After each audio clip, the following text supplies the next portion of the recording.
Hello दोस्तों, आप लोगों का स्वागत है एज वेदांत क्लासेस में। आज का जो लेक्चर होने वाला है वो क्लास 10th के हिस्ट्री का चैप्टर नंबर 2 है। ठीक है, चैप्टर नंबर 2 जिसका नाम है भारत में राष्ट्रवाद। ठीक है, भारत में राष्ट्रवाद के परिचय जान लेते हैं। चलिए बिना वक्त करते शुरू करते हैं। भारत का परिचय जानते हैं। भारत का परिचय क्या है? ठीक है, तो पहला, भारतीय इतिहास का रूप बहुत ही बड़ा है। दूसरा, अंग्रेजी शासन के पहले भारत एक विकसित और शक्तिशाली देश था। जब अंग्रेज के शासन से पहले जो था भारत, उस समय बहुत ही शक्तिशाली और विकसित देश था। तीसरा, ये समय था जब भारत पर गुप्त साम्राज्य, दिल्ली सल्तनत आदि का शासन था। ठीक है, तो ये वो समय था, काल के समय की बात है। चौथा, इसके कारण 1850 प्लासी युद्ध हुआ और अंग्रेजों ने बंगाल पर कब्जा कर लिया। जब प्लासी युद्ध हुआ था 1850 में तो अंग्रेजों ने कब्जा कर लिया था, तो उसके चलते। पांचवा, जिससे ब्रिटिश राज्य स्थापित हो गया, परंतु आज भारत एक स्वतंत्र राष्ट्र है। ठीक है, तो इसमें ये पांचों पॉइंटों को मिला के देखिए, पढ़िए। भारत इतिहास का रूप बहुत ही बड़ा है। अंग्रेजी शासन से पहले भारत एक विकसित और शक्तिशाली देश था, और ये वह समय था जब भारत पर गुप्त साम्राज्य, दिल्ली सल्तनत आदि का शासन था। इसके कारण 1850 प्लासी युद्ध हुआ और अंग्रेजों ने बंगाल पर कब्जा कर लिया। पांचवा, इससे ब्रिटिश राज्य स्थापित हो गया, परंतु आज भारत एक स्वतंत्र राष्ट्र है। ये इस तरह पॉइंट करके पढ़ेंगे तो आप लोग अच्छे से याद कर लेंगे। ऐसे मिला के मिक्स भी और पॉइंट के हिसाब से नंबर ज़्यादा मिलता है। इस अध्याय में हम 1922 के दशक में भारत में स्वतंत्रता आंदोलन के समय कब, क्या और कैसे हुआ, इन सब का अध्ययन करेंगे। ठीक है, कब, कैसे और क्या हुआ, इन सब के अध्ययन करेंगे इस चैप्टर में। तो आइए, भारत के लोग राउलेट का एक्ट के विरोध में क्या थे? भारत के लोग राउलेट एक्ट के विरोध में क्यों थे? राउलेट एक्ट जो था उसके विरोध में क्यों थे भारत के लोग? तो आइए जान लेते हैं। राउलेट एक्ट 1919 ईस्वी में पारित एक ऐसा कानून था जिससे भारतीय पर बिना किसी तरह के मुकदमे चलाए, ठीक है, बिना किसी मुकदमे चलाए उनको क्या किया जाता था? ठीक है, जैसे भारतीय बिना मुकदमा चलाए शंका के आधार पर गिरफ्तार कर लिया जाता, उन्हें शंका के आधार पर गिरफ्तार किया जाता था बिना किसी मुकदमा चलाए। 2 साल तक जेल में बंद किया जाता था। तो राउलेट एक्ट में ऐसा कुछ था। ठीक है, राउलेट एक्ट भारतीयों के लिए काला कानून था। इसके द्वारा सरकार क्रांतिकारियों एवं देशभक्ति को कैद कर आंदोलन को समाप्त करना चाहती थी। इसलिए भारत के लोग राउलेट एक्ट के विरोध में थे। तो भारत के लोग क्यों विरोध में थे? क्योंकि उसमें ऐसा था कि कानून बना दिया गया था जिसमें कि बिना मुकदमे चलाए आपको खाली शक के दायरे में रख के आपको गिरफ्तार कर लिया जाता था, जिससे कि क्रांतिकारियों और लोगों को गिरफ्तार कर लिया जाता था, जिससे कि लोग क्रांति ना कर सके। आइए नेक्स्ट क्वेश्चन, पहले विश्व युद्ध के, ठीक है, पहले विश्व युद्ध ने भारत में राष्ट्रीय आंदोलन के विकास में किस प्रकार योगदान दिया? पहले विश्व युद्ध के दौरान भारत में क्या विरोध के क्या फायदे हुए थे? तो आंसर देख लेते। प्रथम विश्व युद्ध 1 अगस्त 1914 ईस्वी में हुआ था। इसका भारतीय राष्ट्रीय आंदोलन पर व्यापक प्रभाव पड़ा था। क्या क्या प्रभाव पड़ा था वो भी देख लेते हैं, क्या क्या व्यापक प्रभाव था। तो पहला, भारतीयों का विश्व में संपर्क। तो भारत के लोग थे, उसका विश्व में संपर्क हुआ था। इस युद्ध में भारतीयों को भी भर्ती किया गया था। उन्हें वहाँ के स्वतंत्रता का अनुभव हुआ और उनमें आत्मविश्वास जगा कि वे ऐसी स्थिति को भारत में भी विकसित करने के लिए तत्पर हो गए। ठीक है, जब उनको शामिल किया गया तो उन्होंने देखा, फिर उनको आत्मविश्वास हुआ कि ऐसे भी हम लोग भी कर लेंगे भारतीयों के लिए। ठीक है, तो ऐसी चीज़ थी। दूसरा, आर्थिक प्रभाव। आर्थिक प्रभाव क्या है? युद्ध के अधिक व्यय के कारण ब्रिटिश सरकार ने करों में वृद्धि कर दी, जिससे भारतीयों की आर्थिक स्थिति खराब हो गई। अतः प्रथम विश्व युद्ध के बाद राष्ट्रीय आंदोलन में भारतीयों ने ज़्यादा भाग लिया। ठीक है, आर्थिक स्थिति के प्रमुख कारण थे, क्या थे वो देख लिए। तो तीसरा, युद्धकालीन परिस्थिति। विश्व युद्ध में भारत को ना चाहते हुए भी गुलामी के कारण युद्ध में भाग लेना पड़ा। यह उनके अनेक भारतीयों को अच्छा नहीं लगा, इसलिए उनके मन में राष्ट्रीयता की भावना जागृत हुई, जिससे कि आंदोलन का विस्तार प्रसार जो है। फिर उसके बाद चौथा, युद्ध की संधियाँ। ऑटोमन सम्राट पर थोपी संधियों के कारण मुस्लिम नेता नाराज हो गए, जिसके कारण इन्होंने गांधी जी के साथ मिलकर राष्ट्रीय आंदोलन का तेजी से बढ़ावा दिया। मुस्लिम भी लोगों ने तेजी से बढ़ावा दिया था। और पांचवा क्या है? पांचवा देखिए,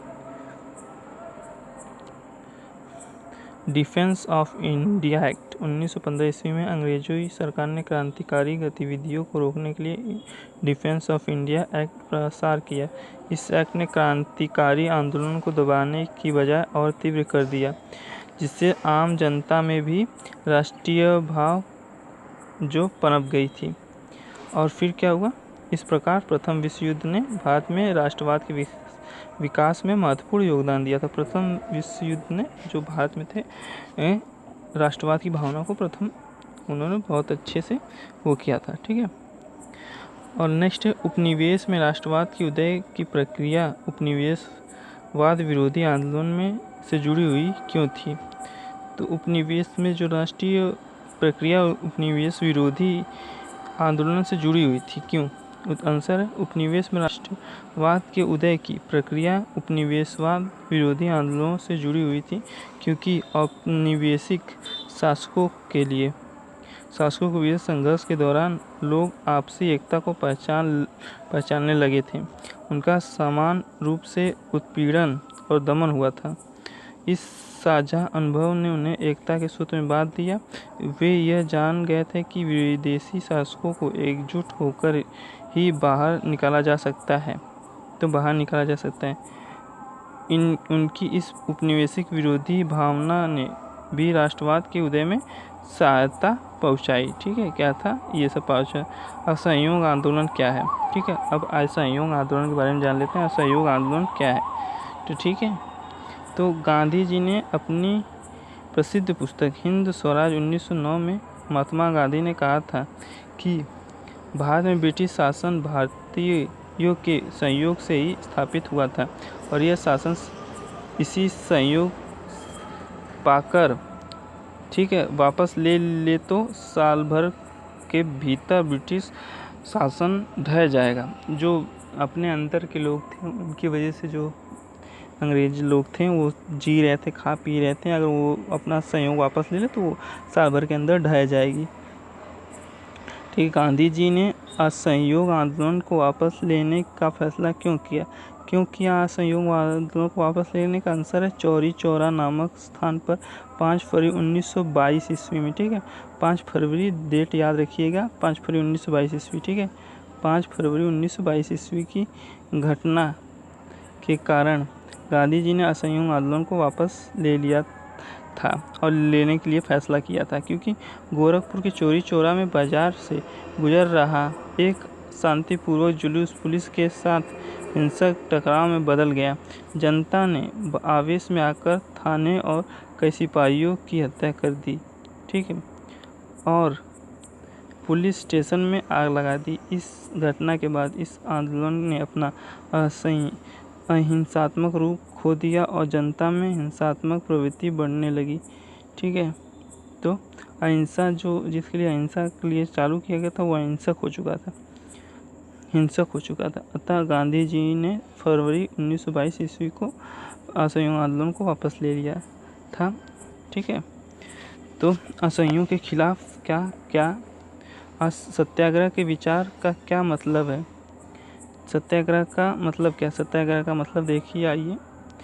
तो सत्याग्रह के विचार में सत्य की शक्ति पर आग्रह, असत्य की खोज पर जोर दिया जाता है। इसका अर्थ है कि अगर आपका उद्देश्य सच्चा है, यदि आपका संघर्ष अन्याय के खिलाफ है, ठीक है, अन्याय के खिलाफ है, तो सत्याग्रह केवल अहिंसा के सहारे भी सफल हो सकता है। इसके लिए दमनकारी शत्रु की चेतना को झकझोरना होता है। ठीक है, झकझोरना होता है। ठीक है, झकझोरना जो भी समझ लीजिए। आइए नेक्स्ट क्वेश्चन देखते हैं।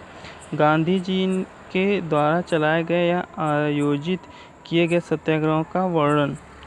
ठीक है, तो उसका वर्णन कर लेते हैं। क्या है?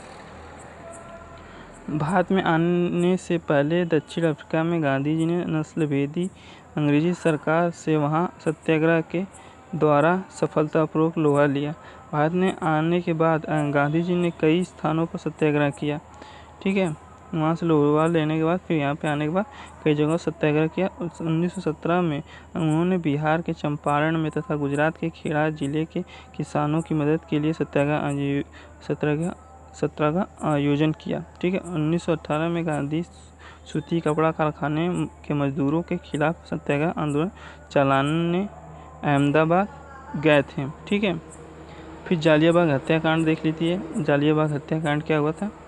तो जालियाबाग हत्याकांड रॉलेट एक्ट के विरोध में पंजाब के अमृतसर जिले की जनता अत्यंत आक्रोश थी। 13 अप्रैल 1919 को अमृतसर के जालियाबाग में एक जनसभा आयोजित करने की घोषणा की गई। लोगों को वहां एकत्रित होने दिया गया। जब लोग हजारों की संख्या में इकट्ठे हो गए तो वहाँ जनरल डायर सिपाही जो था, जनरल डायर सिपाहियों को लेकर बाग में जा पहुंचा। बाग में नहीं, वो एक तरीके का किला था। ठीक है, बाग नहीं था, किला था, चारों तरफ से बंद था। उसने बिना किसी चेतावनी के निहत्थे लोगों पर गोलियों की बौछार 10 मिनट तक की। ठीक है, वो बौछार चालू कर दिया गोलियों की। 1000 लोग मारे गए और असंख्य लोग घायल हुए। इस घटनाओं को जालियाबाग हत्याकांड कहा जाता है। ठीक है, जालियाबाग हत्याकांड वैसे कहा जाता है। साइमन कमीशन क्या है? साइमन कमीशन देख लीजिए। तो ब्रिटिश की नई सरकार ने सर जॉन साइमन के नेतृत्व में एक वैधानिक आयोजन का गठन कर दिया। यह आयोजन भारत में संवैधानिक व्यवस्था की कार्यशैली का अध्ययन कर उसके बारे में सुझाव देगा। ठीक है, सुझाव देगा। यह आयोग भारत के लिए बना है, परंतु इसका कोई भारतीय सदस्य नहीं है। इसके सभी सदस्य अंग्रेज हैं। जब 1928 में साइमन कमीशन भारत आया तो भारतीय इसके विरोध में नारे लगा रहे थे। साइमन कमीशन वापस जाओ। लाहौर में इस कमीशन के विरोध कर रहे भारतीयों पर पुलिस ने लाठीचार्ज जिससे लाला लाजपत राय जो एक स्वतंत्रता सेनानी थे उनकी मृत्यु हो गई। साइमन कमीशन की रिपोर्ट भारतीयों के असंतोष को दूर करने में असमर्थ रही। ठीक है, नमक यात्रा की चर्चा करते हुए स्पष्ट करें कि यह उपनिवेश के खिलाफ प्रतिरोध का एक क्या था? असरदार प्रतीक था। 8वां गांधी जी नमक यात्रा का वर्णन करिए। 2 तरीकों से पूछ सकता है। तो गांधी जी की नमक यात्रा क्या थी? महात्मा गांधी देश को एकजुट करने के लिए नमक को एक शक्तिशाली प्रतीक माना। 31 जनवरी 1930 को उन्होंने वायसराय इरविन को एक खत लिखा। इस खत में उन्होंने 11 मांगों का उल्लेख किया था। इसमें कुछ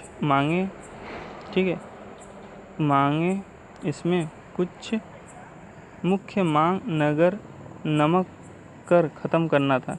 ठीक है, नमक कर खत्म करना था। गांधी जी ने एक पत्र द्वारा चेतावनी दी कि यदि 11 मार्च तक उनकी मांगें पूरी नहीं होंगी तो कांग्रेस सविनय अवज्ञा आंदोलन शुरू कर देगी। ठीक है, इरविन के द्वारा उनके प्रस्तावों को ठुकरा दिया गया, जिसके बाद तब गांधी जी ने 78 सहयोगियों के साथ दांडी यात्रा शुरू कर दी।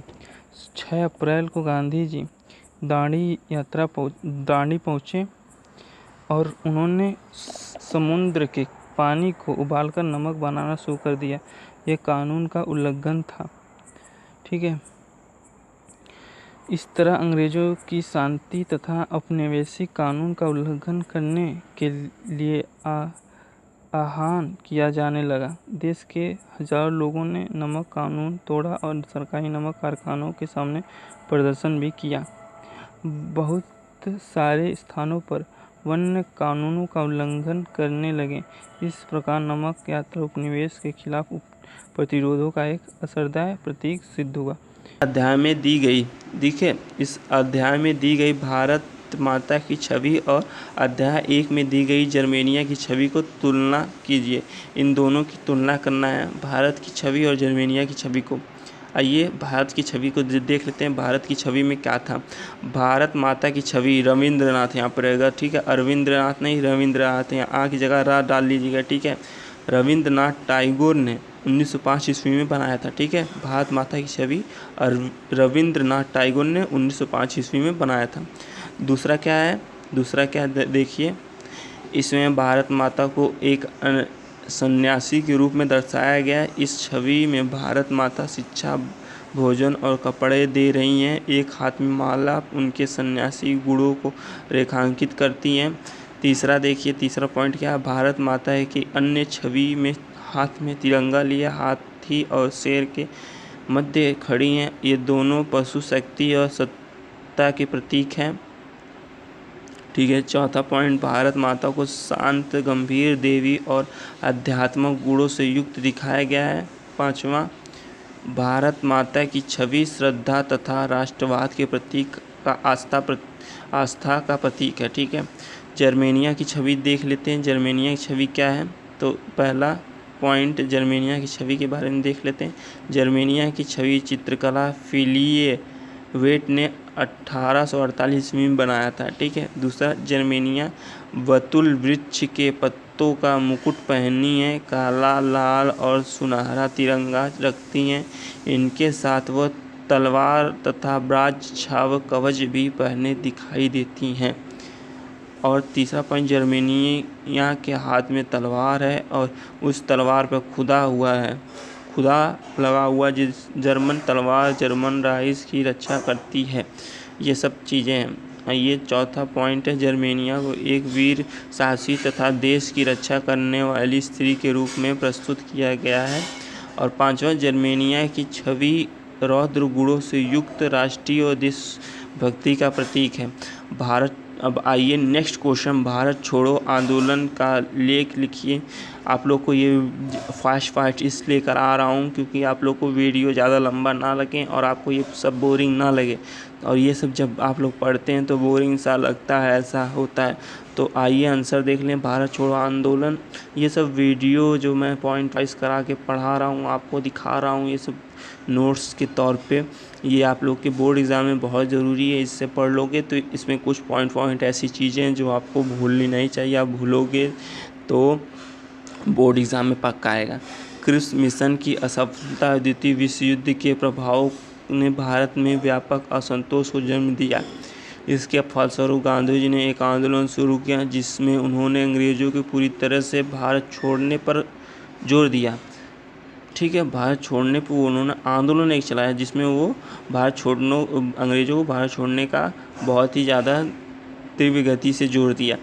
वर्धा में 14 जुलाई 1942 को, ये सब डेटें याद रखा करिए, 14 जुलाई 1942 ईस्वी को अपनी कार्यकारिणी में कांग्रेस कार्य समिति ने ऐतिहासिक भारत छोड़ो प्रस्ताव पारित किया जिसमें सत्ता का भारतीयों को तत्काल हस्तक्षेप एवं भारतीय छोड़ने की मांग की गई। 8 अगस्त 1942 को बम्बई में अखिल भारतीय कांग्रेस समिति ने इस प्रस्ताव का समर्थन किया जिसमें पूरे देश के व्यापक पैमाने पर एक अहिंसक जन संघर्ष का आह्वान किया गया। इस अवसर पर गांधी जी ने प्रसिद्ध करो या मरो का नारा दिया। भारत छोड़ो के इस आह्वान ने देश के अधिकतर हिस्सों में राज्य व्यवस्था को ठप कर दिया, ठीक है। लोग स्वतः ही आंदोलन में कूद पड़े। लोगों ने हड़तालें की और राष्ट्रीय गीतों एवं नारों के साथ प्रदर्शन किया, ये जुलूस निकाले। यह आंदोलन वास्तव में एक जन आंदोलन था जिसमें छात्र, मजदूर और किसान जैसे हजारों साधारण लोगों ने हिस्सा लिया। इसमें नेताओं की सक्रिय भागीदारी भी देखी गई जिसमें कौन कौन थे, जिसमें जयशंकर प्रसाद, नारायण अरुणा, आसफ अली, राम मनोहर लोहिया, और बहुत सारी महिलाएं जैसे बंगाल में मातृगिनी हाजरा, असम में कनकत्ता बरुआ और उड़ीसा में रमा देवी थी। ठीक है। अंग्रेजों द्वारा अत्यधिक बल प्रयोगों के बावजूद इसे दबाने में 1 वर्ष से अधिक समय लगा। इस आंदोलन ने भारतीय जो लोग थे उनके मन में अंग्रेजों के खिलाफ जो खौफ था वो ख़त्म कर दिया। ये था इस चैप्टर में रिलेटेड बहुत इम्पोर्टेंट टॉपिक्स एंड उन सब के क्वेश्चंस के जरिए आप लोग को आंसर दिखा दिया गया। और इस चैनल को सब्सक्राइब कर लिए और भाग 1 भाग 2 दोनों देखिए। इसके बाद क्वेश्चन आंसर की सीरीज आने वाली है जिसमें बहुविकल्पी प्रश्न, लघु उत्तरीय प्रश्न, अति लघु उत्तरीय प्रश्न, दीर्घ उत्तरीय प्रश्न वो सब रहेंगे। तो चैनल को सब्सक्राइब कर लीजिए। इस प्लेलिस्ट को जरूर से देखिएगा। ये जो सीरीज़ आएंगी 1 2 3 दिन में, तो आप लोग को बोर्ड एग्ज़ाम से रिलेटेड बहुत ही अच्छी से तैयारी हो जाएगी। चलिए मिलते हैं नेक्स्ट चैप्टर में नेक्स्ट लेक्चर के साथ।